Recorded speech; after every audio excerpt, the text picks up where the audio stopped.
নমস্কার শ্রোতা মণ্ডলী, বড়রা আমার প্রণাম নেবেন আর ছোটরা আমার ভালোবাসা নিও। আজকে একটি খুব সুন্দর ভিডিও নিয়ে আপনাদের সকলের সামনে উপস্থিত হয়েছি। আশা করছি যে এই ভিডিওটি আপনাদের সকলের খুব ভালো লাগবে। তো চলুন কথা না বাড়িয়ে ভিডিওটা শুরু করা যাক। ঠাকুর শ্রী রামকৃষ্ণ বলিতেন, ছুরির ব্যবহার জেনে ছুরি হাতে করো। স্বামী বিবেকানন্দ যথার্থ কর্মযোগী কাহাকে বলে দেখাইলেন। দেশের কি উপকার করিবে? স্বামীজি জানিতেন যে দেশের দরিদ্রদের ধন দিয়া সাহায্য করা অপেক্ষা অনেক মহৎ কার্য আছে। ঈশ্বরকে জানাইয়া দেয়া প্রধান কার্য। তৎপরে বিদ্যাদান, তাহার পর জীবনদান, তাহার পরে অন্নবস্ত্র দান। সংসার দুঃখময়, এই দুঃখ তুমি কয়দিনের জন্য ঘুচাইবে? ঠাকুর শ্রী রামকৃষ্ণ কৃষ্ণদাস পালকে জিজ্ঞাসা করলেন, জীবনের উদ্দেশ্য কি?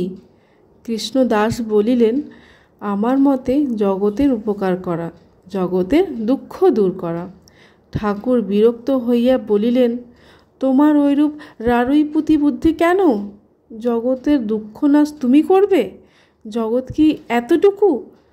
বর্ষাকালে গঙ্গায় কাঁকড়া হয় জানো? এইরূপ অসংখ্য জগৎ আছে। এই জগতের প্রতি তিনি সকলের খবর নিচ্ছেন, তাকে আগে জানো। এই জীবনের উদ্দেশ্য, তারপর যা হয় করো। ঠাকুর আরেকটি কথাই বলেছেন, বৈরাগ্য বলতে কি বোঝায়?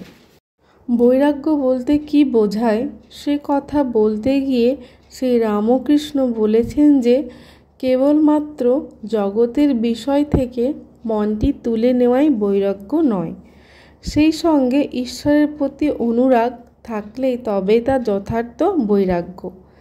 বিষয় বৈরাগ্যের সঙ্গে ঈশ্বর প্রীতি না থাকলে তা ঠিকঠাক বৈরাগ্য হলো না। কোনো কারণে জীবনে হতাশা এলে মানুষের বিষয় বৈরাগ্য বা নির্লিপ্ততা আসতে পারে, কিন্তু যদি সে ঈশ্বরগত প্রাণ না হয় তবে তা ত্যাগ বা বৈরাগ্য নয়। আবার যদি এমন হয় মন ঈশ্বরাভিমুখী হলেও বিষয় সম্পর্কে তার ঔদাসীন্য নেই, তবে বুঝতে হবে সে সম্পূর্ণ তদ্গত চিত্ত হতে পারেনি।